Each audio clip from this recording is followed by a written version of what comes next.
Hey everybody, we hope you're doing well. What would be the best news that you could give someone?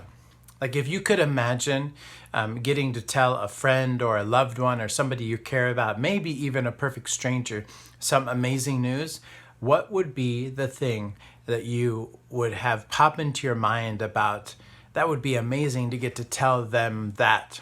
For example, if you had a best friend who had applied to a certain college and it was a college of their dreams, and you found out they got in before they did, and you were asked to break the news to them. Could you imagine that phone call or that conversation of how exciting it'd be for them, but just how exciting it'd actually be for you to get to be the one to tell them that news? I was actually reading an article this morning about two men in Wisconsin, and one of them won a lottery, type of a lottery game, and he had a ticket that was worth $22 million. Apparently, 30 years ago, these two men made a promise to each other that if either of them ever won the lottery, that they would split the money. And so 30 years later, they are both retired or retiring, and one of the men wins $22 million. And he picks up the phone and he calls this friend and he says, guess what? Could you imagine being that friend and fulfilling that promise and then being able to call and say, remember that promise we made 30 years ago? Well, I just won $22 million. And after splitting it and after taxes, I think they walked away with almost $6 million apiece. Wouldn't that be amazing? So I want you to imagine what would be the best news that you could give someone.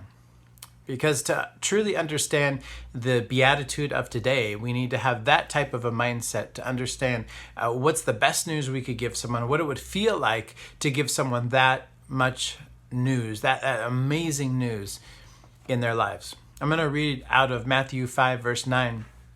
It's the beatitude we'll look at today. It says, blessed are the peacemakers, for they will be the children of God, or they are children of God. And remember, these beatitudes that Jesus is talking about are attitudes which he is telling us will make us happy. We all pursue happiness in life and things that we think will make us happy, but one of the Beatitudes tells us that when we hunger and thirst for righteousness, that's when we're going to be filled. That's when we will actually feel happy. That's when we will feel filled or content. And these Beatitudes are there so that Jesus could be directing us towards life decisions that would actually bring us happiness. And the one today has to do with being peacemakers. Now, this is interesting because this word that's translated peacemakers is only used one other time in the Bible. It's used in the book of Colossians. Let me read that verse for you. It's out of Colossians 1, verse 20.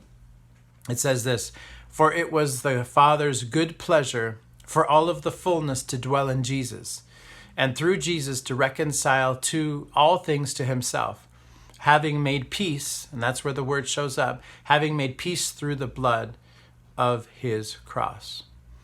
So what's really going on in this context of peacemakers and this word that's only used twice in the Bible isn't that if there's conflict, you come and you bring peace. Isn't that if somebody is depressed or down, you come and cheer them up. Now that's peace or bringing peace, but the context here, what Jesus is actually talking about is bringing the peace that would restore peace between a person and God.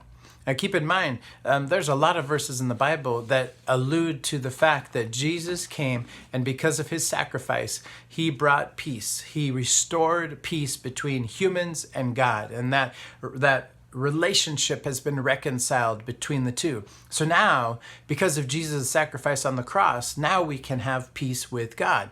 And that's the peace Jesus is talking about. And if you are truly children of God, then you bring the peace of God to others. And when they experience the peace of God, there's nothing better that they could experience in their lives. That truly the best gift we could bring people is the peace of God and having a relationship with God so that now we are reconciled or restored and there is peace.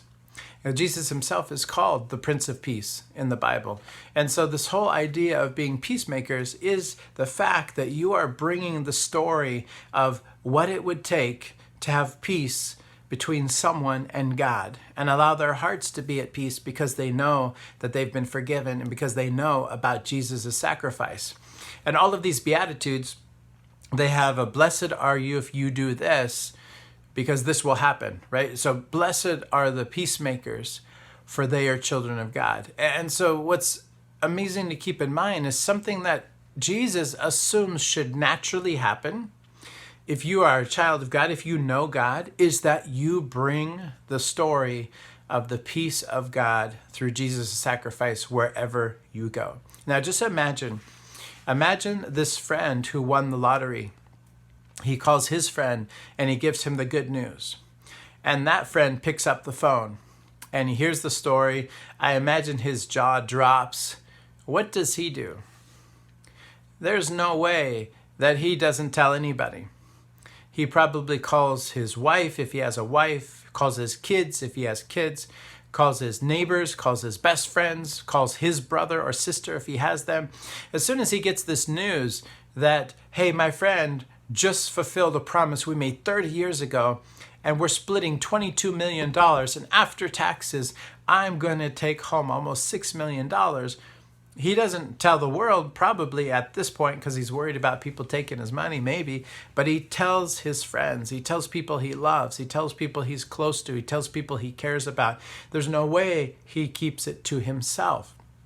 This is the same thing that's true in this beatitude, is that if we're truly children of God, we would naturally tell people of the amazing gift, the best gift that anybody could ever experience, a way to live at peace and be reconciled in a relationship with God. There's nothing better in life. No lottery, no news that could be better than that. That is the good news. And when we live as peacemakers, it truly shows the world, but also shows God that we're his children.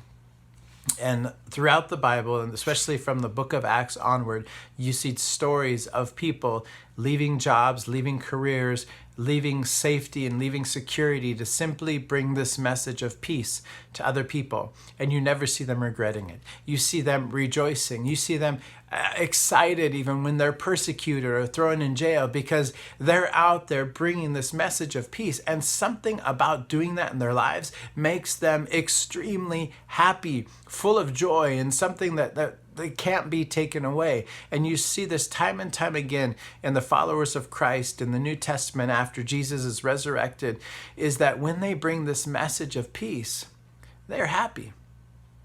And that's what God wants. He wants us to find what true happiness is really like. That's why he started this Sermon on the Mount with these Beatitudes. So what's the best thing you could bring someone today? In Jesus' mind, it's the message of peace, of reconciliation that happened because of what he did on the cross. It's not just the best message for someone else, it's the best message for us to tell, because it's a message that will bring us happiness and show that we are truly God's children. God bless.